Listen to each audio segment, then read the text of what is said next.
मेरो चाहिँ नाइट चल्दैछ होइन। आज चाहिँ रात नाइट हो, टोटल 6वटा नाइट गर्नुपर्छ। आज चाहिँ मेरो 3rd नाइट हो। अहिले चाहिँ टोटोमा बसिरहेको छु हो। पानी पर्दै रहेछ, यो छाता भिजिरहेको छ, पानी पर्दै रहेछ।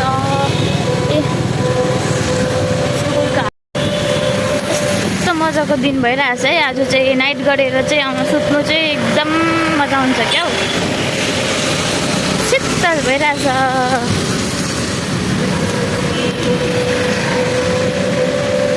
पानी झरीमा चाहिँ किचिक किचिक भइरहेको छ कि ड्रेस पनि हिल्लै भइरहेछ हो चप्पलले। पानी झरीमा भिजो कि लात हिलो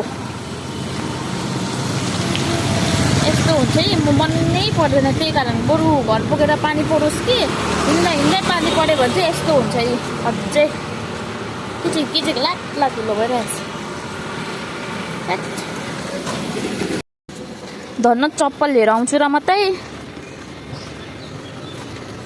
चप्पल, छाता, पानीको बोतल।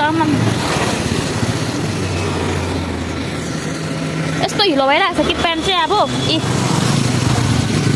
के गर्नुपर्ने हो, लात हिलो। कत्रो पानी पर्छ नि त हो। छाताले पनि केही भएन, हिल्लै भयो यी। अब मैले चाहिँ आउँदा आउँदा आँप देखेँ होइन, अन्त जुम गर्दै हेरिदिएको नि। अब मेरो घरमा आँप यस्तो आँप भयो त नुन खोर्सानी हालेर यस्तो साँधेर खान्थेँ, यस्तो मिठो हुन्थ्यो भन्दै सोच्दै जुम गर्दै ल्याथिलो न सबै छिटा लाग्यो।